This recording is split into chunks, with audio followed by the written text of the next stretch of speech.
በጦርነት ምክንያት ከፍተኛ ዝርፊያና ኪሳራን ያስተናገደው የአዋሽ ኮምቦልቻ ሀራ ገበያ ዳግም ግንባታ መጀመሩ ተገለጸ። ኢትዮጵያ ማሰቃየትን ለመከላከል የተሰጡ የውሳኔ ሀሳቦችን በተገቢው መንገድ ከመተግበር ይልቅ እየተባባሱ ቀጥሏል ሲል የመንግስታቱ ድርጅት አስታወቀ። ቤላሩስ የኒውክሌር ጦር መሳሪያ አጠቃቀም ልምምድ እያደረገች መሆኑን የሀገሪቱ የመከላከያ ሚኒስቴር አስታወቀ። ጤና ይስጥልኝ አዲስ ማለዳ ተከታታዮች፣ ዕለታዊ ዜናችን ተጀምረዋል። በመግቢያችን ላይ ያስተዋወቅናችሁን ጨምሮ ሌሎች ዘገባዎችን ይዘናል። አብረን እንቆይ።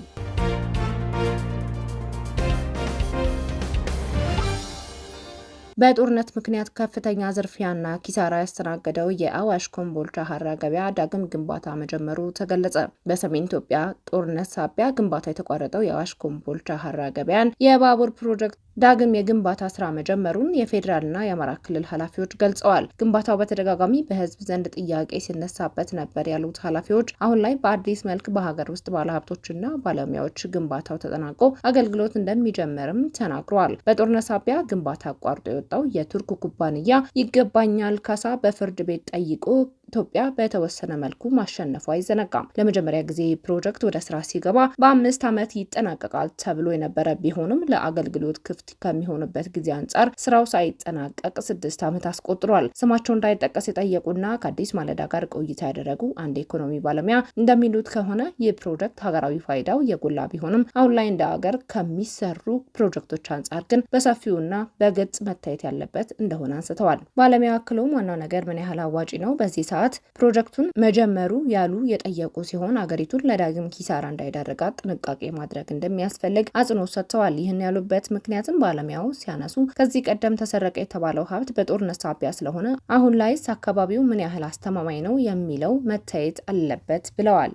ባለሙያው አሁን ላይ ይህ ፕሮጀክት ይጀምራል መባሉን ተከትሎ ህዝቡ እንደ ምርጫ ቅስቀሳ እንዳይወስደው በጥንቃቄ መታየት አለበት ያሉ ሲሆን ሂደቱን በማን እንደሚሰራና በምን ያክል ፕሮጀክት እንደሚሰራ ለህዝብ ይፋ መደረግ እንዳለበት አንስተዋል። ባለሙያው ለዚህ ሀሳባቸው እንደ ምክንያት የሚያስቀምጡት ከቀድሞ ኮንትራክተሩ ጋር ያለውን የፍርድ ቤት ሂደት በማያያዝ ነው። የባቡር ሀዲዱ ከአዋሽ ተነስቶ እስከ መዳረሻው ድረስ 392 ኪሎ ሜትር የሚሸፍን ሲሆን ፕሮጀክቱ የተጀመረው 2007 ዓ.ም መሆኑ ይታወሳል። ይህ የመንገድ መሰረተ ልማት መጀመሪያ አካባቢ ጥሩ እየሄደ የነበረ ቢሆንም በሰሜኑ ጦርነት በደረሰበት ውድመት እና ዘረፋ ምክንያትም ለመገባደድ ተቃርቦ የነበረው ፕሮጀክት ተስተጓጉሎ መቆየቱ በተደጋጋሚ ይገለጻል። በእርግጥም ምንም እንኳን በጦርነቱ ብዙ ውድመት ቢያስከትልም ከጦርነቱ በኋላ በተደጋጋሚ ዘረፋ እየተከናወነበት እንደሆነ የአካባቢው ማህበረሰብና የመንግስት አካላት ሲገልጹ ቆይተዋል። ስርቆቱ ከቀላል እስከ ከባድ ያሉ ቁሳቁሶችን የሚያጠቃልል ሲሆን በአንድ ወቅት የሸዋሮቢት ከተማ አስተዳደር ፖሊስ በመኪና ተጭኖ ሲሄድ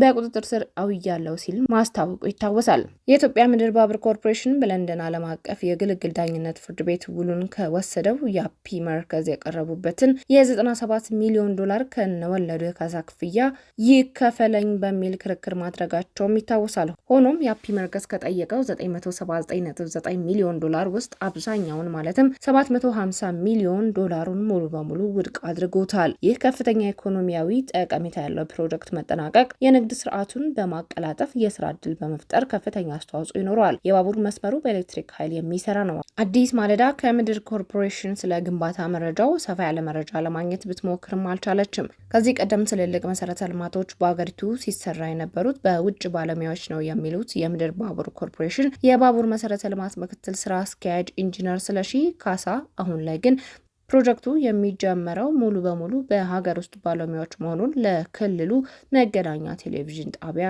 ተናግረዋል። ለመስራት ከዚህ ቀደም እንደነበረው ብዙ ጊዜ እስካሁን የሰራናቸው ፕሮጀክቶችን ለውጭ ኮንትራክተር በመስጠት ነው። አሁን እስካሁን ድረስ ስንሰራ ከቆየ ነው ብዙም መሐንዲሶችንም ስላስተማርን ቴክኒሻኖችም እዚህ ሲሰሩ ስለነበረ ያለንን የሰው ኃይል የሀገር ውስጥ እስከ 2 ዓመት ባለ ጊዜ ውስጥ ሙሉ በሙሉ አጠናቀን ይሄን የመጀመሪያው ምዕራፉን ተግባራዊ እናደርጋለን የሚል እቅድ አለ።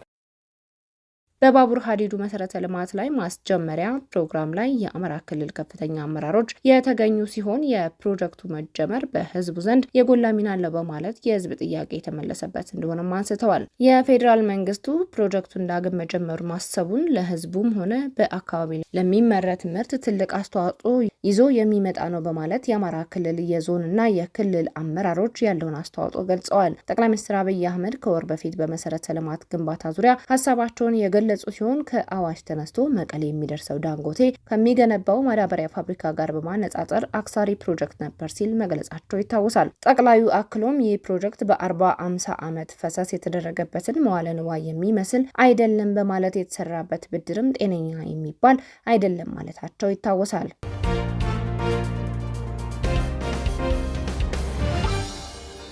ኢትዮጵያ ማሰቃየትን ለመከላከል የተሰጡ የውሳኔ ሀሳቦችን በተገቢው መንገድ ከመተግበር ይልቅ እየተባባሱ ቀጥሏል ሲል የመንግስታቱ ድርጅት አስታወቀ። የተባበሩት መንግስታት ድርጅት የሚመራው የጸረ ማሰቃየት ኮሚቴ በግንቦት 2023 በኢትዮጵያ ላይ ግምገማ ካደረገ ከ3 ዓመታት በኋላ በሀገሪቱ ያለው ማሰቃየት ወይም ቶርቸር እና ኢሰብአዊ አያያዝን ለመከላከል የተሰጡ ምክረ ሀሳቦችን ተግባራዊ በማድረግ ረገድ ከፍተኛ ጉድለቶች አሉ ብሏል። ጉድለቶቹ መኖራቸውን ይፋ ያደረገው የዓለም ጸረ ማሰቃየት ድርጅት ባወጣው መግለጫ ላይ ነው። አንድ ጸረ ማሰቃየት ድርጅት ከሆነ የኢትዮጵያ ባለስልጣናት የህግ ማሻሻያ ለማድረግና መሰረታዊ መብቶችን ለማክበር በተደጋጋሚ ቃል ገብተዋል ያለ ሲሆን በተግባር ግን የታየው ለውጥ አነስተኛ ነው። በዓለም አቀፉ የማሰቃየት አመልካች ወይም ግሎባል ቶርቸር ኢንዴክስ ባስቀመጠው መሰረት ኢትዮጵያ አሁንም ለማሰቃየትና ኢሰብአዊ የሆነ አያያዝ ላይ ከፍተኛ ተጋላጭነት ካለባቸው ሀገራት ተርታ ትመደባለች ሲል አስታውቋል። ድርጅቱ በህግ ማዕቀፍ ላይ ያሉ ክፍተቶች ያነሳ ሲሆን ቃል የተገባባቸው አሁንም ገና ናቸው ብሏል። አክሎም በሀገሪቱ ህገ መንግስት ማሰቃየት የተከለከለ መሆኑን ያስታወቀው ድርጅቱ ስቅየት ወይም ቶርቸር በራሱ የቆመ ራሱን የቻለ ወንጀል ተደርጎ በህግ አልተደነገገም ብሏል። ይህ በመሆኑም ድርጊቱን የፈጸሙ አካላት ቀለል ባሉ ሌሎች ወንጀሎች ክሶች እንደሚጠየቁ አንስቷል። ድርጅቱ በሪፖርቱ ላይ እንደገለጸውና የተባበሩት መንግስታት ኮሚቴ የዓለም አቀፍ ስምምነቱን መሰረት ያደረገ የህግ ማሻሻያ እንዲደረግ ኢትዮጵያን ቢጠይቅም ከ2023 ወዲህ የተደረገ ምንም አይነት የህግ ለውጥ የለም ብሏል። በሌላ በኩል በቁጥጥር ስር ያሉ ሰዎችን መብት አለማክበር ጭምር አንዱና ዋነኛው ችግር መሆኑንም ያነሳል። ጸረ ማሰቃየት ተቋሙ በቁጥጥር ስር ያሉ ዜጎች መሰረታዊ መብት በስፋት እየተጣሱ መሆኑን አመልክቷል። እንደ ምሳሌ ካነሳቸው መካከል ጠበቃ በፍጥነት አለማግኘት፣ በቁጥጥር ስር ሲውሉ የተያዙ በት ምክንያት በወቅቱ አለመነገሩ፣ ያለ ፍርድ ቤት ትዕዛዝ ለረጅም ጊዜ ማሰር እንዲሁም ከጸጥታ ጉዳዮች ጋር በተያያዘ የት እንዳሉ ሳይታወቅ በሚስጥር ማሰርን መለያው እየሆነ መጥቷል ብሏል። ድርጅቱ አክሎም የማሰቃየት ድርጊቶች የፈጸሙ አካላት ተጠያቂነት አለመኖርና በህግ አለመቀጣትን በሪፖርቱ በሰፊው አካቷል። አክሎም በማሰቃየት ወንጀል ላይ ገለልተኛ ምርመራ የሚያደርግ ተቋም ባለመኖሩ የተነሳ ወንጀሉ የተፈጸመባቸው ተቋማት ራሳቸው ወንጀሉን እንዲመረምሩ ያደርጋል ሲል ሪፖርቱ ይፋ አድርጓል። እንዲህ አይነቱ አሰራር ጥፋተኞችን ተጠያቂ ለማድረግ አስቸጋሪ አድርጎታል ያለ ሲሆን በተጨማሪም ተጎጂዎች የአጸፋ እርምጃ ይወሰድብናል በሚል ፍርሃት አቤቱታ ከማቅረብ ይቆጠባሉ ብሏል። ተቋሙ በአሳሳቢ ሁኔታ ላይ ያሉ የማረሚያ ቤቶች ይዞታ በተመለከተ ሀሳቡን ያሰፈረ ሲሆን ማረሚያ ቤቶችና የፖሊስ ጣቢያዎች ከመጠን በላይ በታራሚዎች የተጨናነቁ፣ የንጽህና አጠባበቃቸውም ደካማና በቂ የሕክምና አገልግሎት የማይገኝባቸው መሆናቸውን በመጥቀስ ሁኔታው ራሱ ሌላው ኢሰብአዊ አያያዝ መገለጫ ያደርገዋል ብሏል። ሀገሪቱ ላይ ከመጠን ያለፈ ኃይል አጠቃቀምና በሰብአዊ መብት ተሟጋቾች ላይ የሚደርስ ጥቃት ይፈጸማል ሲልም ይፋ አድርጓል። የጸጥታ አካላት በቁጥጥር በሚያውሉበት ወቅት ከመጠን ያለፈ ኃይል እንደሚጠቀሙ እንዲሁም በግጭት ቀጠናዎች ውስጥ በሚደረጉ የጸጥታ ዘመቻዎች ላይ የሰብአዊ መብቶች ጥሰቶች ይፈጸማሉ ሲል ጠቅሷል። ከዚህ በተጨማሪም የሰብአዊ መብት ተሟጋቾች ላይ ዛቻ፣ እስራትና የስለላ ጥቃት እንደሚሰነዘርባቸው እንዲሁም ቢሮዎቻቸው ተበርብረው የምርመራ ሰነዶች እንደሚወሰዱባቸውም ገልጿል። የዓለም ጸረ ማሰቃየት ድርጅት ኢትዮጵያን ገምግሞ የተሰጧትን አብዛኞቹን ቅድሚያ የሚሰጣቸውን የምክረ ሀሳብ ነጥቦች አልተገበረችም ብሏል። ድርጅቱ በተለይም በግጭት ቀጠናዎች ውስጥ በጸጥታ ኃይሎች የሚፈጸሙ የኃይል እርምጃዎች አዳዲስ ስጋቶችን መፍጠራቸውን ቀጥለዋል ብሏል። ድርጅቱ አክሎ የተባበሩት መንግስታት የጸረ ማሰቃየት ኮሚቴ በኢትዮጵያ ላይ ጠንከር ያለ ግፊት እንዲያደርግና ሀገሪቱ አስቸኳይ የህግና የተቋማት ማሻሻያ እንድታደርግ እንዲያሳስብ ድርጅቱ ጥሪውን አቅርቧል።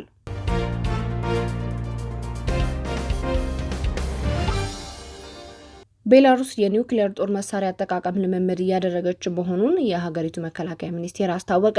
የሩሲያን ታክቲካዊ የኒውክሌር ጦር መሳሪያዎችን በግዛቷ ያስጠለለችው ቤላሩስ የሀገሪቱ የጦር ኃይሎች መሳሪያዎቹን በጦር ሜዳ ላይ እንዴት ጥቅም ላይ መዋል እንደሚችሉ የሚያስችል ወታደራዊ ልምምድ መጀመራቸውን አስታውቃለች። የቤላሩስ መከላከያ ሚኒስቴር ባወጣው መግለጫ ላይ እንደተጠቀሰው ከሆነ በልምምድ ወቅት ከሩሲያ ወገን ጋር በመተባበር የኒውክሌር ጥይቶችን ማቅረብና ለአገልግሎት ዝግጁ የማድረግ ስራ ይከናወናል ብሏል። የልምምድ ወታደራዊ ኃይሉ የኒውክሌር መሳሪያዎችን በተለያዩ የሀገሪቱ አካባቢዎች ለማሰማራት ያለውን ዝግጁነት ለመፈተሽ ያለመ እንደሆነ ሮይተርስ ዘግቧል። ሚኒስቴሩ በመግለጫው አክሎም በልምምድ ወቅት ትኩረት የሚሰጠው የጦር ኃይሎችን እንቅስቃሴ በሚስጥር ማከናወን፣ ረዥም ርቀት መጓዝ እንዲሁም የኃይልና የመሳሪያ አጠቃቀም ስሌቶችን ማጠናከር ላይ ያተኮረ መሆኑን ጠቁሟል። ቤላሩስ ከሩሲያ፣ ከዩክሬን እንዲሁም ከ3 የኔቶ አባል ሀገራት ጋር ድንበር ትጋራለች። የሀገሪቱ ፕሬዚዳንት አሌክሳንደር ሉካሼንኮ ሩሲያ ዩክሬንን ከወረረች ከ1 ዓመት በኋላ የሩሲያን ታክቲካዊ የኒውክሌር ሚሳኤሎች በሀገራቸውን ለማስቀመጥ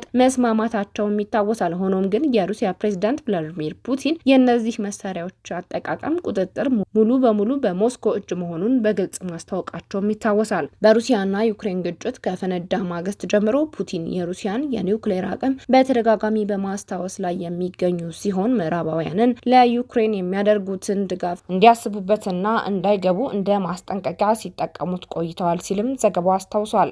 ማስፈራሪያቸውን የቀጠሉት ፑቲን ባለፈው ሳምንት ሩሲያ አዲሱን የሳርማት የኒውክሌር ሚሳኤል እስከ ዓመቱ መጨረሻ እንደምታሰማራና የኒውክሌር ኃይሏን ማዘመን እንደምትቀጥል መናገራቸው ጦርነቱ እየሰፋ መሄዱ አይቀሬ ነው እንዲባል አድርጎታል። የቤላሩስ መከላከያ ሚኒስቴር አሁን እየተካሄደ ያለው ወታደራዊ ልምምድ በየትኛውም ሌላ ሀገር ላይ ያነጣጠረ እንዳልሆነ በመግለጽ በምስራቅ አውሮፓ ቀጠና ደህንነት ላይ ምንም አይነት ስጋት አይፈጥርም ብለዋል። ዕለታዊ ዜናችን በዚሁ ተጠናቀቀ። አዲስ ማለዳን ሰብስክራይብ ማድረጉን አይዘንጉ። ጤና ይስጥልኝ።